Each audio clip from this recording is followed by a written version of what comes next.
good evening, everyone, and welcome to another episode of Unlock. I am your gracious host, Sakia of the Science of Beauty, and I am here with my amazing guest today, Miss November Nichols of Chémin. But before we get started, we always want to thank our host, My Ivana TV, for hosting us on their amazing platform. You know, we always want to give praise to the people that open their homes and their hearts to us. So we definitely want to give praise to the My Ivana team. And before we got on camera, me and November was just chatting and having a ball. But I am so very excited about this episode as it deals with fragrances. And November is the first guest of that kind here on Unlock. We've had um, people from the hair industry, people from skincare, makeup, scientists, chemists, educators, but we've never had anyone on as it relates to fragrances. So I'm super, super, super excited about that. As you guys know, I am also a fragrance girly. So to have someone like November on today, it just makes me so happy. So without further ado, I would love to introduce my guest today, Miss November Nichols, founder of House of Chémin. Chémin, right? Chémin. Chémin. Yes, Chémin. So a little bit about November. She is a Baton Rouge, Louisiana native. The House of Chémin is a luxurious collection of intentional fine fragrances, body products, candles, artesian handcrafted tea. So everything you need to elevate your self-care experience, right? And so we'll get into a little bit about her journey, about how she started, about the amazing things that she's been able to accomplish in a very short period of time, and the amazing things that she has coming down the pipeline. So without further ado, Miss November Nichols. Hello. And you know what, Sakia, I want to thank you so much for having me. I am so excited about this conversation and cannot wait to kind of dig in. Fragrance is the best. It really is. It's the best. It is a personality that you can't see. It's Yes, emotions that you can't see, but you surely and certainly can feel you can every feel. bit of what fragrance is. And so I'm excited to get into it and so proud of you for all the stuff that you're doing for, our kids and really, our young adults, because most people don't necessarily know how much science impacts our everyday lives. And I say that all the time. I wish I had paid more attention when I was in science class, because it probably would have. It probably That would have. would matter. It didn't matter back then. We couldn't see the vision. We couldn't see the We didn't know vision. what was going on back then.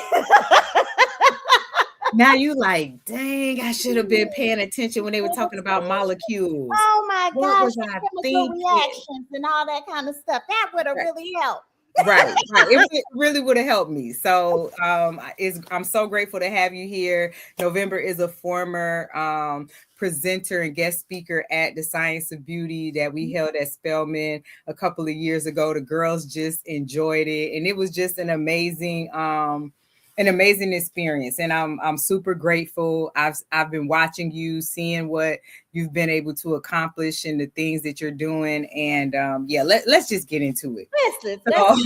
So like I stated before, November is the first of its kind, like to come on the show and talk about fragrances. And fragrance space in the beauty industry is still one of the only spaces that African Americans haven't really been able to penetrate from a founder perspective, right? We got the hair care brands, we got the skincare brands, we got the makeup brands, we have all of these brands, but that fragrance, it we ain't made enough noise yet. We haven't made enough noise. So before we start, I want to state a few statistics as it relates to consumerism and fragrances, African Americans, and the such. So Black consumers account for approximately 22% of women's fragrance sales in the US, despite making up only about 14% of the US population. So baby, the girls is buying perfume. Okay. Wow. The girls is buying perfume. Mm-hmm. And McKinsey reported that Black consumers spend roughly $6.6 billion annually on beauty, with Black owned and founded beauty brands capturing only about 2.5% of that revenue. That's Banana. that's crazy. And the fragrance industry has historically been dominated by legacy European houses centered in places like, is it Grass. Grasse, Mm-hmm. France, where perfumery knowledge is traditionally passed down through generational family ties. So what you've been able to do even to penetrate and infiltrate this space is monumental in itself. So let's just kind of start from the beginning, because like I said, before we came on live, me and you were having a conversation about your first life, your act 1 in life. So now we're in act 3, right? The founder and CEO of this amazing fragrance house. So let's just talk about how you started. So you stated that fragrance formulation started as a part of a meditation practice, which makes sense given your offerings, the teas, the candles, all of these different things that kind of encourage that. How did that personal healing journey evolve into building one of the only Black owned fragrance houses in the world? The world, Craig. I will say to you that I am what you would consider to be an accidental entrepreneur. Like this was not, I did not go into this thinking that this is where we would be. When I started over a decade ago, a lot of people think that, this is I've been in it for a very short period of time, but I've been at this for over a decade now. Okay. Learning fragrance formulation because I'm a self-taught perfumer. Many of the curriculums that you see out now, none of that existed when I started. When way back over a decade ago, you didn't see people that look like us talking about the business of fragrance like you see us beginning to talk about it now. And so what I found back then is that it's a very shrouded industry. Nobody wants to tell you anything. Nobody wants to help you to learn the craft, or any of that. And so I really had to just kind of hunker down and do this thing on my own until someone finally decided to support me through it and began to teach me the fundamentals. But the way this all started is very much what you said. It was out of a need, not necessarily, oh, I'm just going to build a fragrance empire. That's not what was on the bingo card. Empire. I'm not a fragrance business. Be very clear with your words. She didn't say she was going to build a fragrance business. She said she was going to build a fragrance empire. So the other thing, because of my meditation practice, I have learned that it is very important how you use your words and how you speak about yourself. And what you put out there in words is what you are then putting out into the frequency of the universe. And then what you put out is what you get back. And so I have been saying fragrance empire since, I finally figured out this is what I was supposed to be doing. And, I don't know, we don't have enough time for me to get into the whole story of how we got here. But what I will say is that Chémin exists because of a discontinued candle that I use during my meditation practice. If you know anything about the practice of meditation, then you know that the very first thing that your teacher teaches you is to create rituals and routines around your practice so that you will continue to show up. Yeah. You'll continue to do it. And so my routine and my ritual is that I pour myself a cup of tea, I light a candle, I sit. Okay. And so the candle, like I said, was discontinued. And I was like, you know what? It can't be that hard to make a candle. Now, who does that? Who says? Like ain't nobody tell them to discontinue the candle. You know what? Thank you for discontinuing the candle. Thank you for doing that. Okay. But who just says, oh, it can't be that hard to make a candle. Let me just try to make the candle. Because I tried to find a replacement and I couldn't find one that didn't make me sneeze, that didn't give me headaches. I'm what you call fragrance averse, believe it or not, a perfumer and fragrance founder who's fragrance averse. And what I learned was that it's not necessarily that I couldn't do fragrance, it's that I couldn't do some of the synthetics that are sometimes found inside a fragrance, some of the preservatives they put, some of the allergens that become a part of formulation. So it wasn't a particular, it wasn't just a particular thing, it's something that kind of spanned across the whole category. So I was like, what am I going to do? I can't find a replacement. So let me just try to create something. Got my little wax. I got my lobby. Got you some a little wax. Got a little tumbler out of the kitchen cabinet. Didn't even go buy a vessel, honey. Just got a glass. Got a little tumbler out of the cabinet. Because remember, accidental entrepreneur. Yes. This was not what I was planning on doing. Okay, got me a little wick, which it took me a lot of wicks, y'all, because a wick is important when you do it, when you're making a candle. Who knew? Okay, who knew? Got me a wick. Figured out. Blended, began to then, as a part of my practice, formulas started just kind of downloading on me. It was almost like a shower, like they just kind of, what if you mix this with this and this with this? And so I just started trying, but I have always had a very keen sense of smell. So I literally began to use some aroma chemicals that began to mimic kind of some of the characteristics of the candle that I'd lost, and created what you call the energy candle. So that's the candle that started it all. It is the one that's been featured in Vogue, one of the top smelling candles. Like, it's the one that has continued to be one of our top sellers. Like, it is never in stock. It's every time we get some, they are gone. Like, the energy candle is that girl. But at the time, she was in a glass out of my kitchen. Mason jar. She was in a mason jar. Mason jar. I wish. Thank you for helping me, but it was not that. It was literally a tumbler. I was trying to give her some zhuzh. No, it was no zhuzh. You didn't even have a label. It was when I say to you, that was the first iteration of the candle, and so my assistant came over because I was living in LA at the time. My assistant came over and she was just like, "What is that smell? It smells so good in here." And I was like, I didn't know what she was talking about. So she wanders over to my little altar where my Bible and, all my prayers. She's like, "It's this. This candle. I want one." And I'm like, "You don't want that." I'm sitting there thinking, like, that is a tumbler out of the kitchen with my oils. I don't even know how I made it. If I had to make this again, it's a problem because I ain't know nothing about lab notes. Okay, I told you ain't wrote no notes down. I'm dashing. I call myself a kitchen bandit, girl. I was a kitchen bandit. I was in there just shaking and mixing and shaking and mixing. Girl, this before we had chemists and people like that to help to regulate your thing. Okay, this I'm shaking and mixing and shaking and mixing. This is a damn, a mess. Okay, just a mess.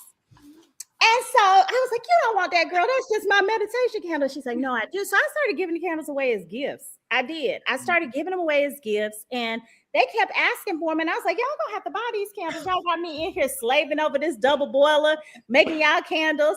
But it was therapeutic. There was something about it that was meditational, very intentional, because every single time I set out my space to begin to make these candles, I had to be fully present, because you do have to be fully present when you're making candles. Otherwise, they're not going to come out right. And so quite literally, finally, Robin says, "You know what? There's this Pinterest conference that is happening in Atlanta." And I was coming to Atlanta to visit my family. We should get us a little booth. And I'm like, "Girl, I'm still." That's not like work. That's not like work. That's what I think. I'm like, "Girl, I think nobody want these." You say we buying these candles because we love you, but I think you really have something. So by this point, I was really exploring, because I was studying and I was learning about the science of beauty. I was learning about the science behind the products and how to compound and how important it was, because I had lost some formulas by this point, because I wasn't writing them down, how important it was to write down every single thing you did in the order that you did it, so you could do it again. You can repeat it. So I have started working with skincare products and creating butters. And because at this point I was like, okay, it's not that I can't do fragrance, it's that I can't do fragrance with certain allergens in them. Right. And so I came up with this cute little process where you pick a base. It could be a butter, an oil, a scrub, a lotion, or a shower gel. And then you pick a fragrance, one of the many different formulas that I had created because of meditation. And then we mix it together and we create custom products for you based upon the intensity that you wanted. And so really cute process, customizing your own fragrance. This is over a decade ago, y'all. Right. Before customization was the thing, honey. I mean, we were the first to do that. You see them on every corner now. We've moved on beyond that, but I'm just saying, you see, it's a you see where it started at. This is where it started, giving you the history of it. Okay. And then we create the custom product for you. So we were supposed to be at the Pinterest conference Friday, Saturday, and Sunday. Pinterest, like the app. Pinterest, like the website out there, the Pinterest pinners. Yeah, the Pinterest board, get you a nice Pinterest. Okay. Yeah. We went there, had us a beautiful booth. Was supposed to be there 3 days. By the second day, midday, we had sold out of everything. Wow. It was gone. So there's always going to be one somebody.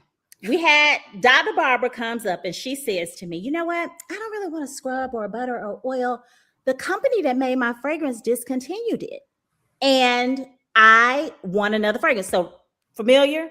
I made the candle because a company discontinued it. She was now standing in front of me asking me to make her a fragrance. And I'm like, look, lady, that's not what we do. I said, we got shower gel, butters, here is the problem. You pick a base.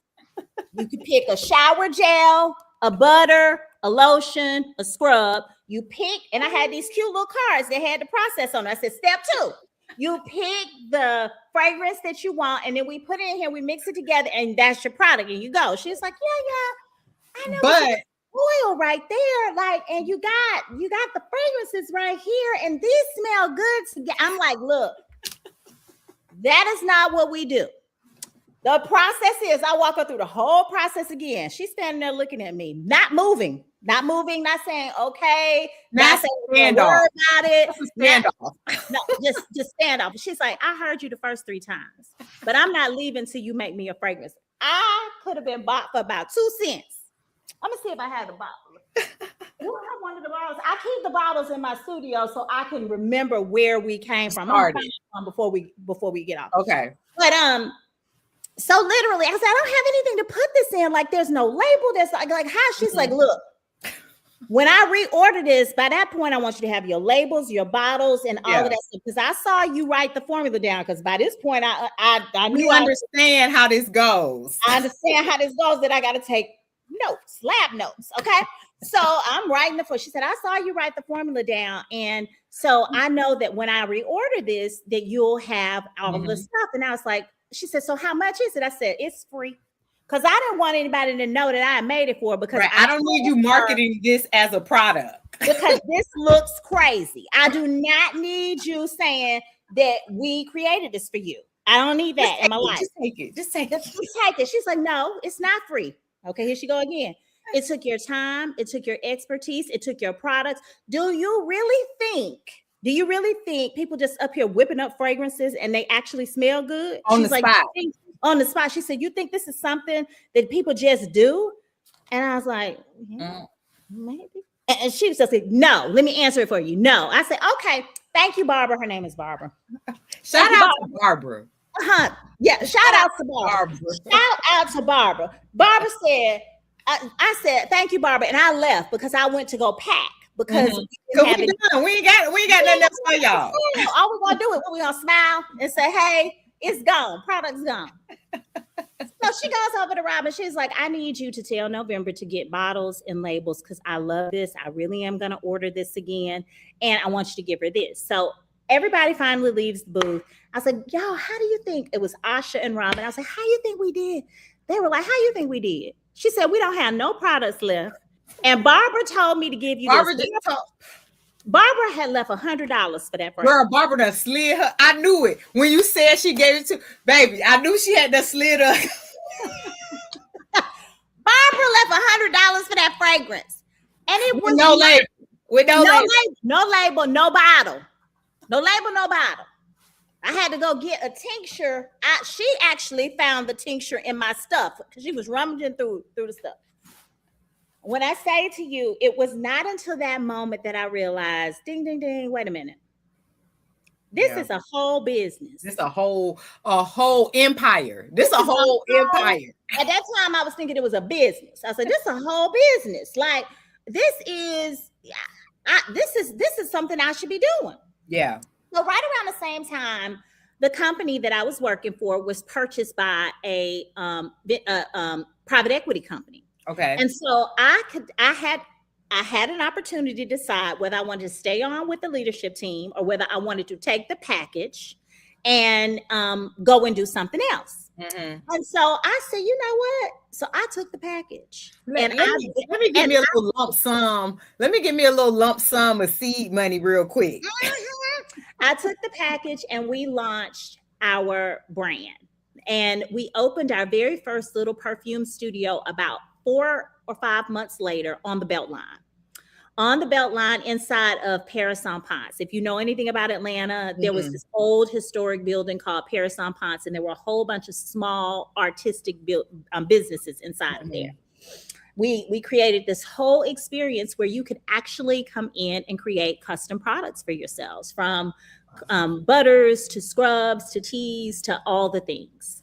Wow. And so we were extremely busy because we were right there on the Beltline. There was never a weekend where we didn't have tons of people inside of the shop. And so one day, one of the there's a very large firm that's here in Atlanta called Jamestown Commercial Group. And they are the ones that own West Side Provisions District, Ponce City Market, all of the big fly kind of places here in Atlanta. And he came in, he's like, what in the world is going on in here? It was his lunch break. And he was just like, and I said, oh, we're a custom fragrance house. We create custom fragrances and products for individuals and brands. And so he's like, y'all are really busy in here. He said, it's like you need more space. Because at the time I had maybe about 400 square feet is what I had. And I was just like, well, yeah, we probably could use, just a little bit more. So have you ever heard of West Side Provisions? And at the time, I had not been over on the West Side because this was a long. That's like How Meal. That's How Meal, right? Okay. That's over there where it's a Taqueria del Sol. It's over there. Jeannie's Crew used to be over there. Free People. All of that's over there. Apology. Yeah, look, I be over there, girl. I be over there. You be over there. So you know what I'm talking about. So at the time, all of the spaces were not leased out, and so he's like, what do you think? Do you want to come, and maybe activate this space? It's empty. Nobody's in it. You can see whether or not you. So, honey, how about we packed up our little stuff and we went over there and we opened our second location over inside of West Side Provisions. Wow. And we opened that location in the summer of 2019. Okay. So we had our big grand opening in September of 2019. And then what happened in 2020? Child, COVID hit. Girl. Now, how you gonna make fragrances and you can't smell? And you can't smell. You got a mask on. And you got to put a mask on. So everybody that went home. We all at home. Everybody at home, masked up. We just 6 feet apart from everybody. So you can't even the silly eyes. You can't even get smell nothing. You ain't smelling nothing. So we closed our fragrance studio, just like everybody else closed their businesses. We were all sitting at home, but my clients kept on ordering. Yeah. They kept ordering candles. They kept ordering their custom fragrances. They kept ordering it. They kept us alive. They needed that. At that time, the morale was so just non-existent. So they needed their rituals. They needed that peace of mind. They needed that one little thing that was still normal to them. Yes. And so baby, this a whole sermon, baby. This a whole sermon, right? It is a whole sermon. And you're right, because we now know the scientific connection between fragrance and emotions and all the things, right? Yes. We now know that certain plants, what they do to the human, the human spirit and the body. We understand those things now. Yeah. And so they kept us afloat. And I'm so grateful for our community. Our community, they are showed amazing. up. They showed up and showed out. They showed up and showed out. And you go ahead. And we were able to sustain, like so many businesses were not. We were able to sustain. And then came the partnerships. Okay. Hold on. Before we get there, we're gonna get to there. Mm-hmm. Now, you said, like I said, when I said that was a sermon, there were so many things I picked up in that, right? Mm-hmm. First off, most entrepreneurs, it comes from a need, right? So when I'm talking to my students and even when I'm talking to adults, it's like, what's missing in the market? What's missing in the marketplace? When I thought of science of beauty, it's like, okay, there's nothing like this in the marketplace. And when I was going out meeting people, the first thing they would tell me is, I wish I had something like this when I was younger. Up and things like that. And that showed me, okay, this is something that's missing. It's something that's needed. And if this was presented to people, they would take advantage of it. Second, in business, you have to have a hero product. That energy candle, baby, you got a hero product, you're going to stay in business. So, when people are starting brands, especially beauty brands, hair care brands, makeup brands, what is your hero product? I can go back to Baskin Lather and their scalp oil. That's their hero product. Danessa Myricks Blur Balm. Yes. Yeah, I think I got her stuff right over here. Right in this bag, right here. Love her stuff. That's the thing. That hero product is going to is going to save the day every time.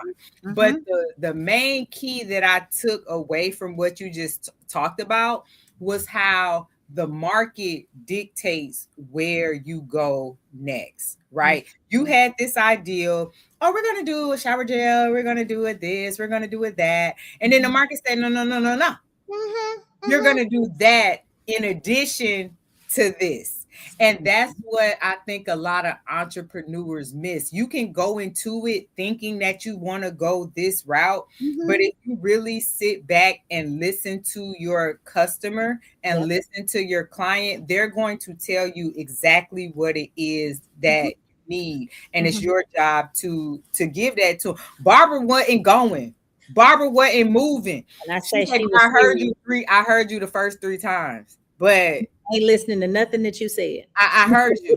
You ain't have to keep repeating yourself. I heard you. But this is what you got. But I need this fragrance. Yeah, I need you to do this. I need you to do this. And Robin, make sure she get that. So right.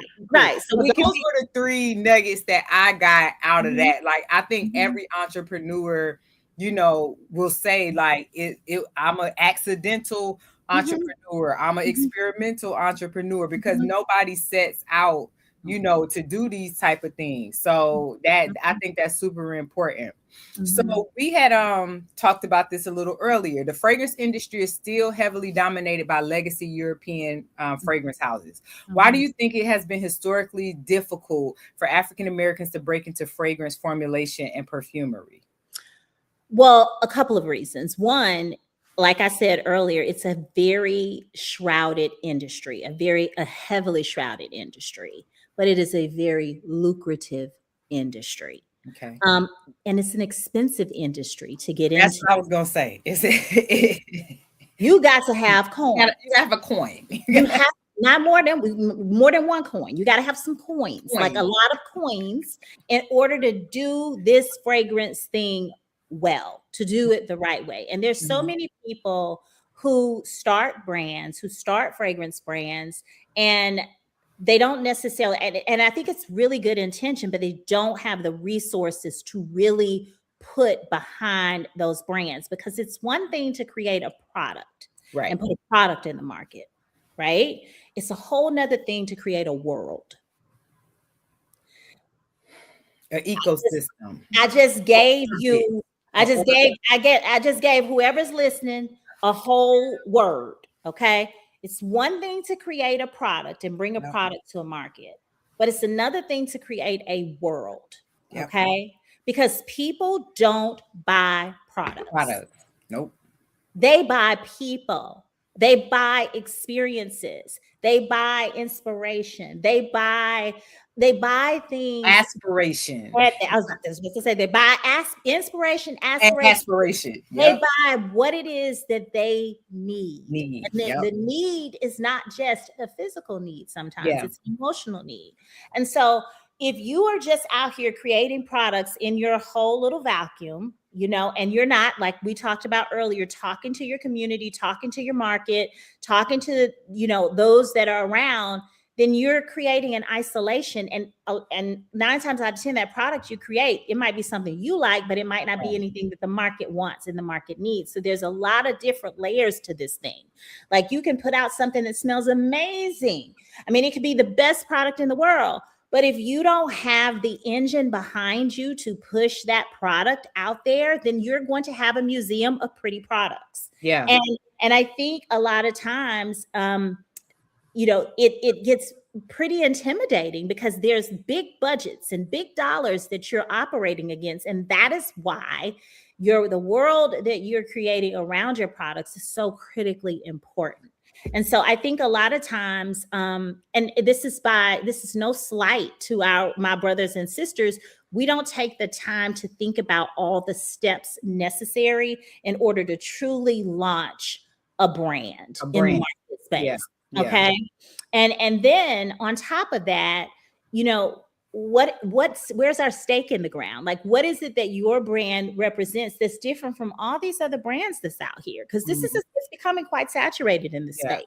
And so you have to figure out how to differentiate yourself. And I know for a fact that it is access, opportunity, and finances. Those are the reasons why we have historically not been a part of this industry.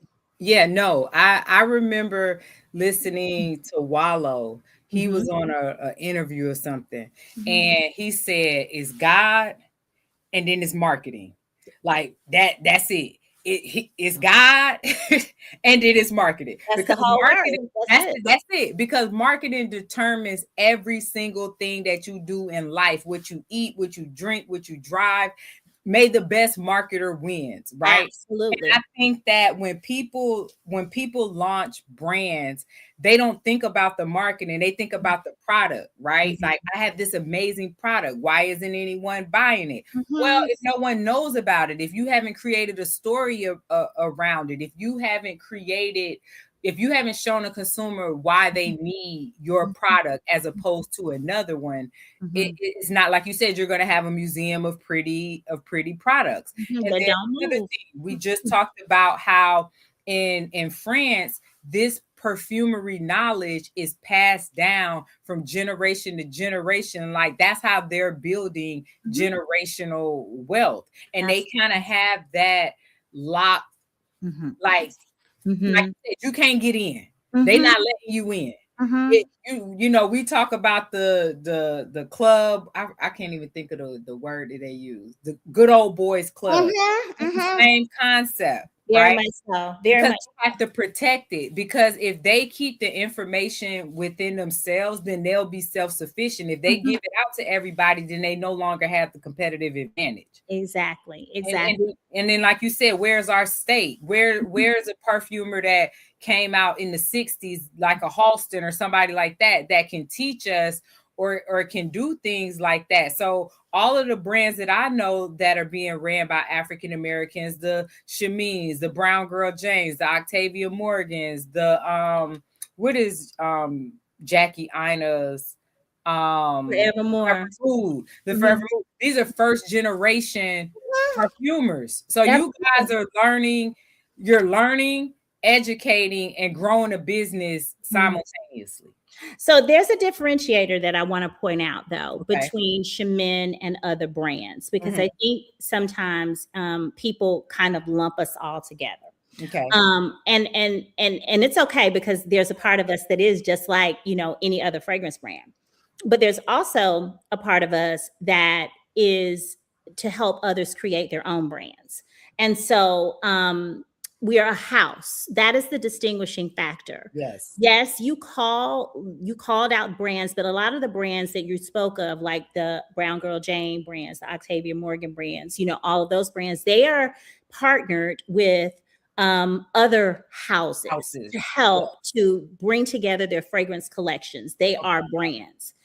As far as Chémin is concerned, we help people launch their brands. And so Chémin is not only, we don't only have our own brand, which is out there in the marketplace, we also house about 8 other independent fragrance brands from Black founders that we have helped to launch in the market. Because what I said was, I might be one of the first a decade ago, but I won't be the last, because I believe in building tables and pulling up chairs, because there have been people that look like us in this industry far longer than I was in this industry that haven't necessarily set up a structure for people to follow behind.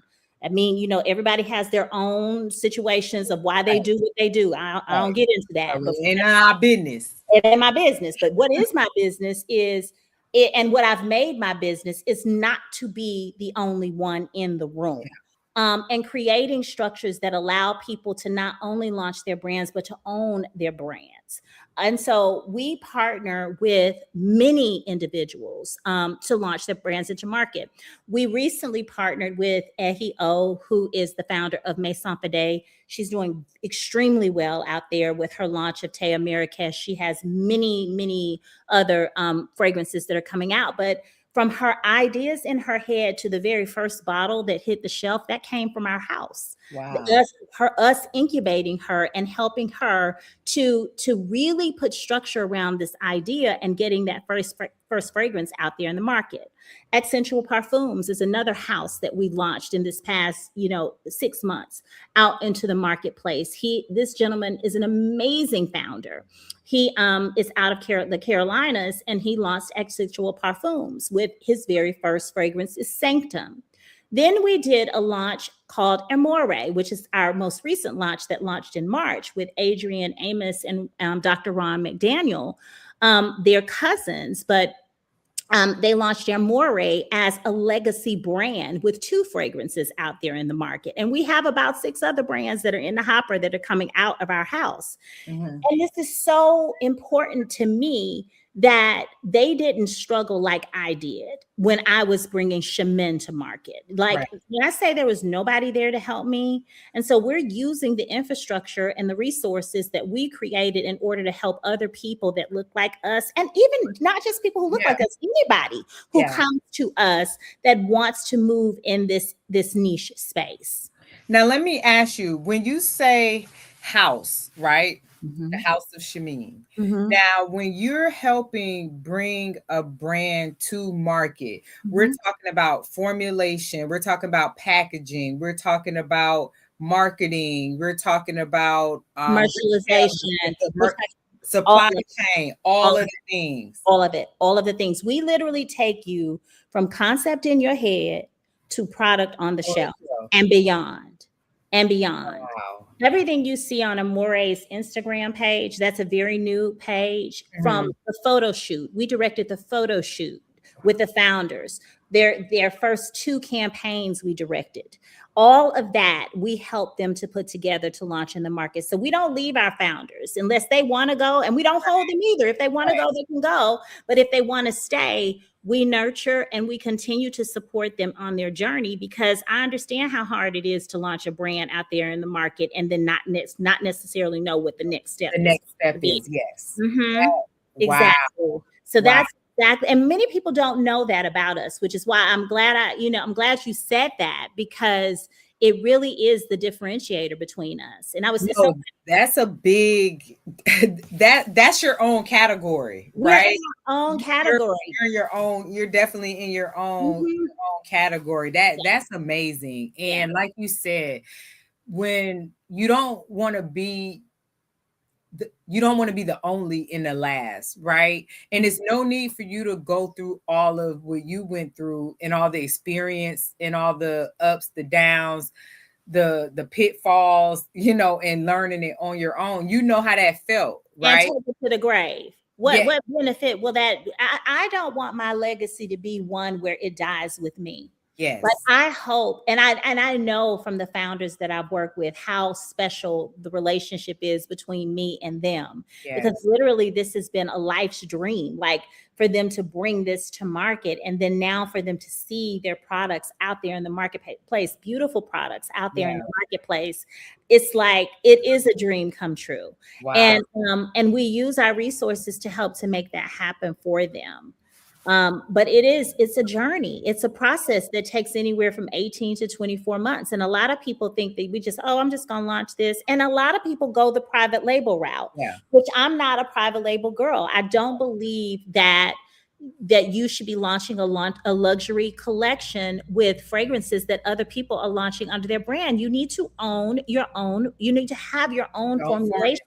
They need to be custom. You don't want people smelling your stuff talking about this smell just, and I just actually did a piece on what is it called? Dupes. They did it again because I got problems with this dupe culture too. Y'all ain't ready for me today. Listen, because I'm telling you, I got a problem with that as an artist and an entrepreneur. As an artisan, as a creator, you should have a problem with it. It takes a long time. That is stealing. I don't care what anybody says. Dupes are stealing. And y'all come for me. I don't care. It's stealing. It's taking somebody else's idea, tweaking the formula so it's not exactly the same, and then making money off of somebody else's stuff. That is theft. Yeah. Y'all cheating and stealing. And I understand it smells just like it might last longer or whatever. The price is good. I understand that. But on the creator side of things, it doesn't feel good when you see your stuff. When you actually see your stuff duplicated for a lower cost, it's actually taking money from the people who originated the idea. So I do have a problem with that. And I don't have a problem saying it. People don't like what I said either. Clearly, she don't have a problem. I said what I said. I meant it. And Dupes, they did it again, but they did it again. And it's something that's happening not just in the fragrance industry, it's in the fashion industry. It's fast fashion. Y'all, something has got to give. Like, it's not like with designers and artists who put their y'all don't understand what it takes to get something from nothing. It's just it's hard. And then y'all just gonna steal it in our face, and then support the person who stole it by buying that. It's I've had these conversations for years, ever since I was a stylist and I was working in the music industry, and people buying bootleg CDs, and I'm like, I can't support that, because you know why? The artist ain't gonna have no money to pay me. Now their budget done went down because y'all done bootleg their album, and the album ain't selling the way it's supposed to. So because you already got it. You already got it before. You already got it. I mean, it ain't came out yet. It hadn't, and that's what I'm saying. That part of this is it's just not cool. There has to be a way that the original creators can be honored in the process. I don't see why. Okay, I think a perfect collaboration that just recently happened is the AP collaboration in Swatch. Right. They talked about it. They got an agreement together. They licensed together. They making money together. Now they starting riots. What, all in the malls. Like Linux. That's what I'm saying. It's a track meet. Why not dub the creator, ask the creator, and create a variation, and then y'all make money together? I feel like it's really simple. It really is. Have a conversation with someone and see whether or not they're willing to partner in some way. Yeah. Most people will be. Yes. We absolutely will be. Most people will say, okay, well, how would we tweak this to not necessarily have it imposing on this? Okay. Yeah. And try to figure it. Most people want to collaborate in some way, shape, or form. Correct. But we just got to get past this. Oh, I'm just going to change this. Use her same format. Like these pop-up fragrance bars that's all over the world right now. So many of them have Chemin's format. They came in and blended with us and then went on and created something. I mean, it's like, that is what I have been copied for years. And, my grandmama used to say it's the best form of flattery, but I say I am not flattered. I'm not flattered. I'm mad. I'm not flattered. I'm not even mad. I'm disappointed. Disappointed. I'm not even mad. I'm disappointed because I feel like that's a conversation. Yeah. I could have saved you years and a ton of money of you trying to figure it out when you could have just licensed my process. Yeah. And spent probably less. Here and I could have mentored you and we could have built this thing together. And just you could have opened a franchise and owned the franchise. Like, what is the problem? But people don't want to do right. They don't want to do right. Listen, baby, we could talk about this all. You're right. Right. We can talk about this all day. So yeah, I take real issue to your creative intellectual property being taken. Yeah, no, for sure. And marketed. So a lot of people don't realize that fragrance formulation is deeply connected to STEM. Can you break down how science behind fragrance creation and explain how chemistry shows up in the process? Everywhere. When I say everywhere, it's if there was not for chemistry, in my mind, there would be. We didn't pay no attention to. Class I ain't pay no. I did pay enough attention to set something on fire with my little table mates, but that's besides the point. The point is that it's the backbone of fragrance formulation. It really, really is, and there are standards associated with this. There are guidelines associated with each product that you have, that we use, the standardized products out there. There are CAS numbers that are associated with the products that you use that are in real perfumery. And there are percentages that are guided by standards in our industry that we have to follow in order for them to be able to be sold across the world. Right. And so those percentages and the formulations and the things that we use, it's all science. It's all based on science. Everything about it is. So anything that you have to say about formulation in terms of fragrance, you're leaning heavily on a scientific background, even down to what I said earlier about lab notes, like how important your notes are. You mess around and create something fabulous and then not be able to replicate it. You're like, oh my God. Mess around and forget what step was what and see how it don't come out the way that it's supposed to. Yeah. Mess around and use something from another country that's supposed not regulated in this country. That's not regulated in this country. Okay. And see what happens. Mess around and use a tonka from France and then try to come over here with another tonka that originated in the US and see how it smells. Wow. Science is a part of every facet of fragrance. Like the camp that I'm doing here in Tampa, right? I have a florist / botanist coming out, right? To talk to the girls, because they need to understand all this stuff is coming from flowers, plants, all of these different things. Like a botanist, that's a scientist. They just study plants, right? Extractions, things like that. And like you said, soil samples are super important, because the soil, she said, all soil ain't created equal, right? All air, all soil, all water, everything impacts. Listen, everything impacts the final product. Okay. Yes. That's a serious thing, and I don't think people think about that. And so that's the beauty of what I'm doing, because it's like I'm learning new things as I go, and it's like as I learn, I want to teach it to the students. And like you said, all pollution, air quality, water, contamination, all of this stuff will affect a bottle of perfume. And so many people don't understand that. They just want to consume it. They just smell good. They want to use it. They have zero idea of how this got here. Exactly. So I just think that this is so important. So we're winding down a little bit. So I want to talk about the business side, right? So you guys landed in 50 JCPenney doors. That's that's a major milestone, right? Mhm. Like you And talk not just with one product. 30, was it 32? 32 SKUs. 32 SKUs.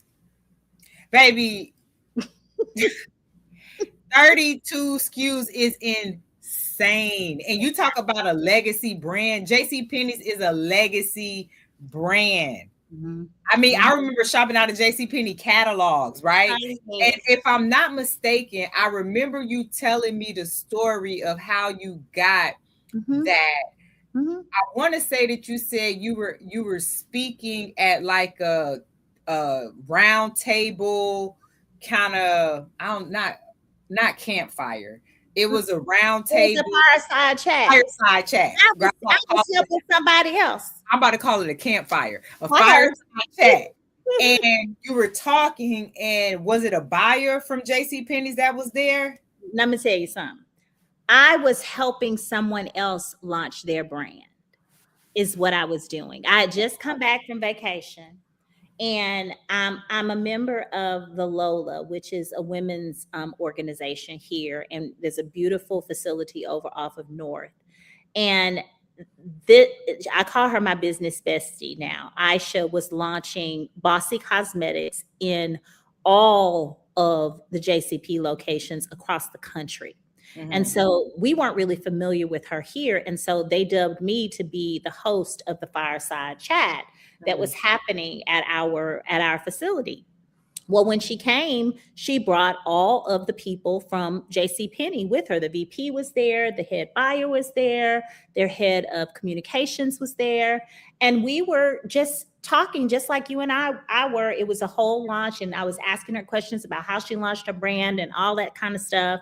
And then Aisha turned around and said, "You have a brand too, girl. You know how it is." And I was like, "Yes." And we talked about Chémin. Well, after I finished hosting, the buyer came over and she's like, "I would love to smell your fragrance. You have a fragrance brand?" And I was like, "Yeah." And so she was just like, "Well, tell me a little bit about it." So I began to talk to her about Chemin, and I had some samples. So I Of gave her course some you do. samples. Of course I did in my purse. I handed her some samples, and she's like, "This is amazing. I want to introduce you to my fragrance buyer." Honey, I met the fragrance buyer, who is now one of my really good friends. And we were in talks for about a full year before the collection actually launched there, because I did an edit specifically for them Mhm. of different products that are part of our house. And it has been just the most amazing partnership, like the most amazing partnership that has led to so many different opportunities. When I was looking the other day at our client list, and I'm Amazon. Okay. And some of the people who brought me, like, community is so important. Before I rattle off the list, I want to say you never know who is sitting next to you, who you're talking to. Every single one of the partnerships I ever had came from someone inside either the community or someone that someone told them about Chemin. It's a word of mouth experience. Every single partnership are partnerships that I never went and asked for myself. Never went after it. No, they all came to me. And that's what I mean by frequency. Like frequency and energy, and what you attract. What you put out, you attract back. Yeah. When you give, you get. And I don't think founders realize that. The more you give and the more you help other people, the more you get. The more You were serving when this happened. You were serving. I was serving. It wasn't about me. I was so proud of this Yeah. woman who was launching this amazing color cosmetic collection in all the JCPenney's across the country. And that landed me then in 50 JCPenney's across the country. Baby, she put you in the room where everybody that needed to say yes was in that room. In that room. In that room. Largest order I ever had. Largest order I had ever had at that point. But because of that JCPenney collaboration, like after that, I think we did some things with Netflix. We've done things with HBO. We've done things with Delta Airlines, Amazon, like every major corporation that you can think of, they are likely on our client board. Wow. Well, we have one of my favorites on your client list because I am a Marriott Bonvoy. Let me tell And you. I can't wait to go into a Ritz Carlton and see on the nightstand and the baby. Listen. That before we wrap that, and to me, that is such a full circle moment, being that your product started out with the candle.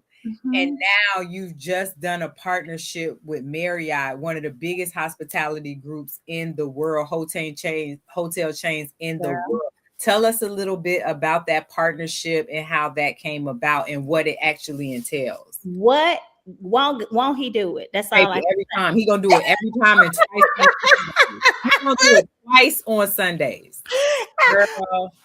So this is the craziest story, ever. Craziest story ever. So I'm not sure how many people know about the Leading Women Define Foundation, which is founded by Deborah Lee.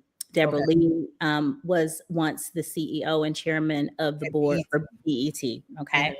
Amazing woman who I now get to call a friend. She hosts a beautiful event every single year for the top women executives and founders across the country. And it's a beautiful event, but it's also an event that's sponsored by Marriott. And a part of the conference was that master classes are created for these amazing women. And Marriott commissioned me to create 6 custom accords for Marriott. And then to create a masterclass where I taught these women how to formulate custom room sprays, arrival mist, that became a part of not only their kit, but have become a part of the Marriott experience as far as Love Travels is concerned. And so I had the beautiful opportunity to not only customize these accords, but to create these arrival mists for the masterclass. And so I can't even begin to tell you the amazing women that were a part of that experience, and actually in my class that I met that were so interested in fragrance formulation and how it actually can change your mood, how you show up in a space and in the world, and how connected that is to not only what you smell and how it facilitates the feelings and emotions associated with the whole experience. So it has been and continues to be, because I'm continuing to work with them on some additional things, as well as moving into the hospitality space and amenity space for luxury properties across the world. So it's a beautiful good arrival. I love a good arrival gift when I get in, because I was a titanium, but I kind of fell off a little bit. I used to love my welcome gifts, girl. I said, what y'all got for me? Yes. So, and like you said, the room spray, right? Like that's your home away from home. So you want to create that space that's familiar to you. I travel with candles, right? Like when I'm traveling, I have a candle with me. I'm going to light it. I'm going to have on a robe, and that's just my vibe. I know some of the Marriott properties, they have these little things next to the bed. It's like a pillow spray, right? Exactly. Pillow, and it helps you fall asleep. I don't know if it really happened, if it really helps, but I feel like it. And it feel like it does, right? Like Robbie spraying my little pillow, like I got my can and I got my, and so I can just see this just really becoming a thing, like the thing, right? Yeah. And with the competition in the hospitality space, everybody's looking for that competitive advantage and how to make the client feel the best while they're on the property. But that is amazing. And, just this journey that you're on, and how, again, relationships, community, human interaction is allowing you to be front and center in these spaces and places. But also, it comes from a place of you serving, right? Like the not only just serving the community that you've helped build, but serving founders and helping founders realize their dreams. And I always say, if you want to be legendary and if you want to be remembered, help many people get to their dream. Absolutely. And that's how I feel about the science of beauty, like touching all these young girls. Now, when they go on to be the next House of Chémin or the first House of Eden or whatever they want to call it, or they're executive at Estee Lauder or something like that, their story is always going to start with, oh, when I was 14, I went to this beauty camp at Spelman and it introduced me to the, you know what I mean? And now that's how you become. It does. It is. There's nothing wrong with serving. There's nothing better than having a mission and an intention behind the work that you do. Like it has been my greatest joy to help others in this space and introduce them to a space that didn't accept me and receive me readily, but making it a softer place for people to enter into, a softer way for them to experience this business and hopefully not make the same mistakes that I made as I was learning and growing and trying to create Chémin. That's been the goal. The mission of our company is to help other people make their dreams come true in the process of doing the same. I love that. I love that for you. I love this. I am so excited. I'm so excited. I'm so happy for you. I'm proud of you. I'm like, this is so dope. And just being obedient. You see where obedience gets you, girl? Oh, let me tell you. And it hadn't been a crystal stair. Like, I mean, people look and they say, oh my gosh, how did she get there? And what did she do? How quick? This is so quick. This isn't quick. The nights I've been in tears crying, trying to figure out how we were going to do what we needed to do and had to do and figuring out who was going to support and where was I going to get the resources. Like I've had the same founder's journey that every other person who is working toward their goals has had. I have not been spared any of the bumps, bruises, scrapes, scratches, all the things. I got all the war wounds, baby. All about the wounds. Okay, I got them. But happy to have them. Happy to have them. Yes, I love that. So, before we wrap, tell us what you have coming up. Tell us where we can find the product, where we can come to your amazing space and craft our own accords and our own personal fragrance. Girl, tell the people the things, girl. No, I mean, right now, Chémin is really leaning into the hospitality space, the business side of things. So mostly now we work with founders. We work with a lot of corporations as well. So if you are even considering or thinking about launching a fragrance brand or a beauty product of any sort, before you go private labeling with somebody else, or before you go and, do something else, reach out to us. Try to see what our capacity is and whether or not we would be a good fit for the projects that you have coming up or in the pipeline, because we're here, like I said, to serve, and we have the capacity to do so. So just like any other house or any other manufacturing, except we're all in one. You don't have to leave us. We can take you from concept in your head to product on the shelf.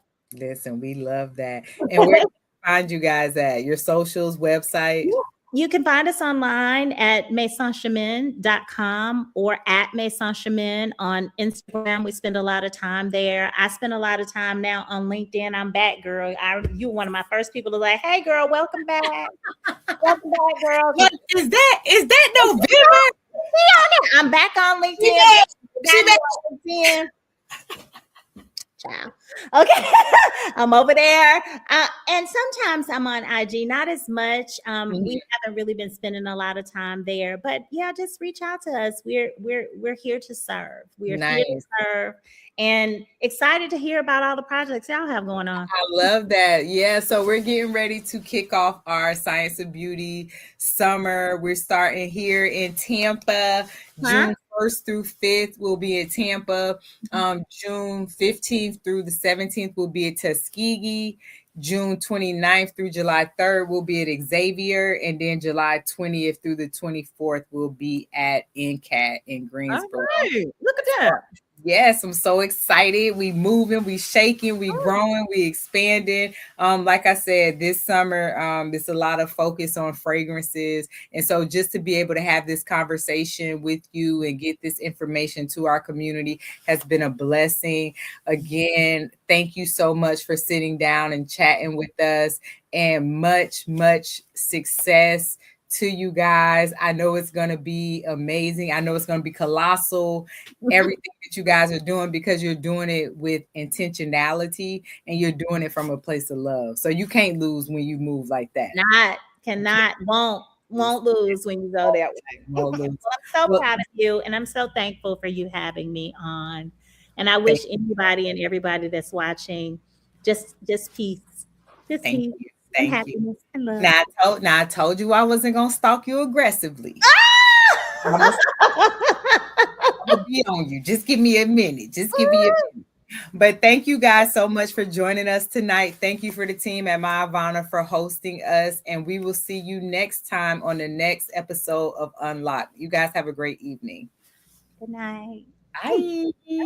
Bye.